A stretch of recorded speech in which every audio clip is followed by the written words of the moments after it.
दोस्तों, भारत के ज्यादातर जिलों और गांव के नाम के पीछे पुर, बाद या फिर गढ़ लिखा तो आपने देखा ही होगा। लेकिन आपने कभी ये सोचा है कि ये क्यों लगाया जाता है? दरअसल यह परंपरा सदियों पुरानी है, जिसका इस्तेमाल राजा महाराजाओं ने भी किया है। भारत विश्व का सबसे बड़ा लोकतंत्र है। यहाँ 28 राज्य और 8 केंद्र शासित प्रदेश हैं। हर राज्य में कई जिले हैं और हर जिले का अपना अपना इतिहास, संस्कृति और परंपराएं हैं। हर गांव या शहर की पहचान उसके नाम से होती है। आपने ऐसे बहुत से शहर या छोटे छोटे गांव भी देखे होंगे जिनके नाम के पीछे पुर, बाद या फिर गढ़ लगा होता है, जैसे रायपुर, रामपुर, शाजापुर, नागपुर, कानपुर, सहारनपुर, जयपुर, उदयपुर या फिर अहमदाबाद, गाजियाबाद, फिरोजाबाद, रायगढ़,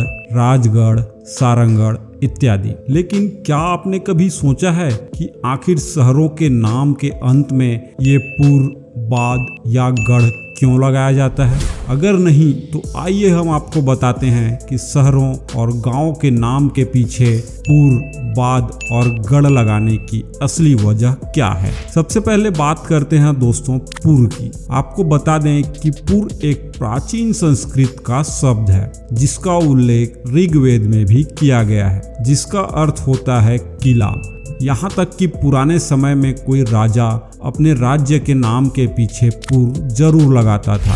आपको हैरानी होगी, लेकिन भारत में शहरों या गांवों के नाम के पीछे पुर का इस्तेमाल होना आम बात है। लेकिन दुनिया के 2 अन्य देशों में भी यह परंपरा सालों से चली आ रही है। वो है अफगानिस्तान और ईरान। लोग मानते हैं कि पुर अरबी भाषा का शब्द है। शायद इसी वजह से अफगानिस्तान और ईरान के शहरों के नाम के पीछे भी पुर लगाया जाता है। शहरों के नामों के पीछे पुर लगाने की परंपरा भले ही अनोखी हो, लेकिन यह सालों से चली आ रही है। महाभारत काल में हस्तिनापुर के लिए पुर शब्द का इस्तेमाल किया गया था। समय भले ही बीत गया हो, लेकिन इस परंपरा का पालन आज भी हो रहा है। शहरों के नामों के पीछे पुर लगाने की परंपरा सालों से चली आ रही है। दोस्तों, अब बात करते हैं बाद की। इसके पीछे भी कोई न कोई कहानी तो जरूर होगी कि ये कैसे जुड़ा।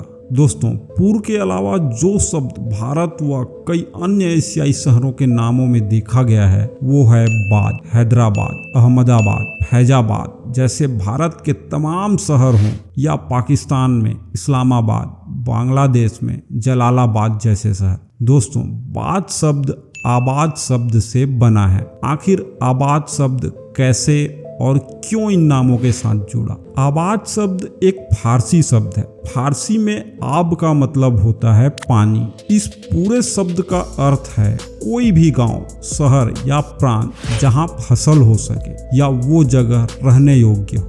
GSPG कॉलेज सुल्तानपुर के इतिहास विभाग के एसोसिएट प्रोफेसर मोहम्मद शमी ने बताया कि मुगल काल के दौरान जब किसी शहर या जगह का नाम रखना होता था तो वहां से संबंधित हस्ती, आमतौर पर राजा के नाम के साथ आबाद जोड़ दिया जाता था। इससे न सिर्फ वहां पर मुगल सल्तनत की छाप छूट जाती थी, बल्कि शहर के लोगों को पहचान भी देने का प्रयास होता था। जैसे फिरोजाबाद का नाम फिरोज शाह के नाम से जोड़ा गया। अब बात करते हैं गढ़ की। भारत में कई शहरों और जिलों के नाम में गढ़ शब्द शामिल होता है। यह शब्द अक्सर किलों और राजमहलों के साथ जुड़ा होता है। ऐतिहासिक दृष्टि से राजा महाराजाओं ने अपनी सल्तनत को स्थापित करने के लिए कई कस्बों और शहरों को बसाया और उन्होंने उन जगहों पर खुद के किले भी स्थापित किए। इन किलों को उन्होंने गढ़ नाम दिया, जो उनकी शक्ति का प्रतीक भी थे। गढ़ शब्द यह दर्शाता है